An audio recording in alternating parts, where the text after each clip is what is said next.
যারা যারা চাকরি রিলেটেড আপডেট ভিডিওটি দেখার জন্য ক্লিক করেছেন, ভিডিওটিতে একটি লাইক দিয়ে কন্টিনিউ করার অনুরোধ জানাচ্ছি। আসসালামু আলাইকুম বন্ধুরা, বরাবর মতো আবারও সম্পূর্ণ নতুন একটি আপডেট ভিডিও নিয়ে আপনাদের মাঝে হাজির হয়েছি। বন্ধুরা দেখতেই পাচ্ছেন, বিএনপি ক্ষমতায় আসলে শিক্ষা ব্যবস্থা জাতীয়করণ করা হবে, এই নিয়ে মির্জা ফখরুল ইসলাম আলমগীর কিন্তু নতুন একটি বার্তা প্রদান করেছে।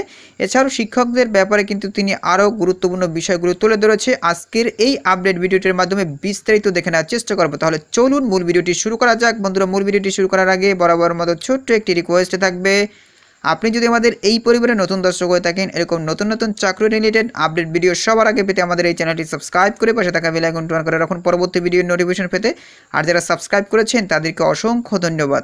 তো প্রিয় বন্ধুরা, দেখতে পাচ্ছেন আমি দ্য ডেইলি ক্যাম্পাস পত্রিকার ভিতরে রয়েছি। তাদের এই পত্রিকাতে এই গুরুত্বপূর্ণ আপডেট নিউজটি প্রকাশ করা হয়েছে। দেখতেই পাচ্ছেন, শিক্ষকরা জাতির প্রয়োজন না মেটাতে পারলে জাতীয়করণে লাভ নেই, বলেছেন মির্জা ফখরুল ইসলাম আলমগীর। এখানে দেখতে পাচ্ছেন এই আপডেট নিউজটি প্রকাশ করা হয়েছে 5 অক্টোবর 2024 তারিখ। তো বুঝতেই পারছেন একদম নতুন একটি আপডেট নিউজ, নিচের দিকে একদম বিস্তারিতভাবে তুলে ধরা রয়েছে।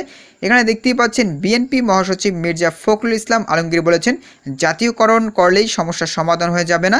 অতীতে শিল্প কলকারখানার সব জাতীয়করণ করা হয়েছিল, তাতে কোনো লাভ হয়নি। আবার সেই সব প্রকল্প বেসরকারি খাতের হাতে তুলে দেওয়া হয়েছে। অর্থাৎ আপনি যদি শিক্ষক হিসাবে ডেলিভার করতে না পারেন, আপনি যদি জাতির প্রয়োজন মেটাতে না পারেন, তাহলে জাতীয়করণ করে কোনো লাভ হবে না।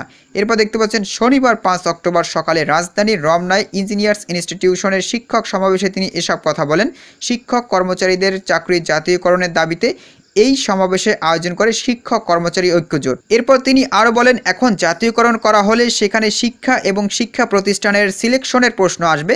সেখানে যারা শিক্ষকতা করবেন তাদের গুণগত মান অর্জন করতে হবে। তখন আপনাদেরই অনেকে বিভিন্ন নীতি মানতে চাইবে না। এইসব জায়গা থেকেই বেরিয়ে আসতে হবে। আমাদের নিজেদেরকে যোগ্য তৈরি করে দেশের জন্য, রাষ্ট্রের জন্য কাজ করতে হবে। এরপর দেখতেই পাচ্ছেন, বিএনপি ক্ষমতায় আসলে শিক্ষা ব্যবস্থা জাতীয়করণের উদ্যোগ নেওয়ার আশ্বাস দিয়ে দলটির মহাসচিব আরও বলেন, আপনাদের সমস্যাগুলো আমরা অবহিত, আপনাদের সমস্যাগুলো আমরা সমাধান করতে চাই। আমাদের পক্ষ থেকে যে 31 দফা রয়েছে সেখানে আমরা পরিষ্কার করে এই সমস্যাগুলোর সমাধানের কথা বলেছি। শিক্ষকদের জাতীয়করণের যে দাবি তা অত্যন্ত ন্যায়সঙ্গত। তো বুঝতেই পেরেছেন, তিনি কিন্তু সম্মতি প্রদান করেছে। তিনি আরও বলেন, শিক্ষকদের দলকানা হলে চলবে না, শিক্ষকদেরকে দলীয় রাজনীতি থেকে দূরে থাকতে হবে। শিক্ষকরা যদি রাজনীতির দূরে না থাকেন, তাহলে আওয়ামী লীগ যে অবস্থা তৈরি করে দিয়ে গেছে তা পরিবর্তন হবে না। সবার আগে আপনাদের নিজেদেরকে একটা উপলব্ধি আনতে হবে। আমি যে পেশায় নিয়োজিত সেটি শুধু একটি পেশা নয়, এটি জাতি গঠনের পেশা, কিন্তু আমরা অনেকেই তা করি না।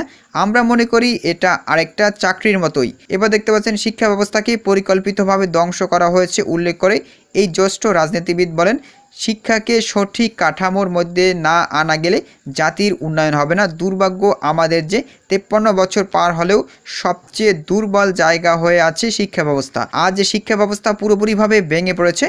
পরীক্ষা সহ বিভিন্ন রকমের দুর্নীতির চক্রান্তে বেড়াজালে শিক্ষা ব্যবস্থাকে অত্যন্ত পরিকল্পিতভাবে ধ্বংস করা হয়েছে। তো প্রিয় বন্ধুরা, এই ছিল মূলত আজকের আপডেট ভিডিওটির মাধ্যমে একটি বিষয় ক্লিয়ার হয়েছে যে বিএনপি যদি ক্ষমতায় আসে তাহলে শিক্ষা ব্যবস্থা জাতীয়করণ করা হবে। তো প্রিয় বন্ধুরা, এই বিষয়ে যদি আপনাদের কোনো মতামত থেকে থাকে তাহলে অবশ্যই কমেন্ট করে জানাবেন। পরবর্তীতে নতুন কোনো ভিডিও নিয়ে আপনাদের মাঝে হাজির হব। সবাই ভালো থাকবেন, সুস্থ থাকবেন। আল্লাহ হাফেজ।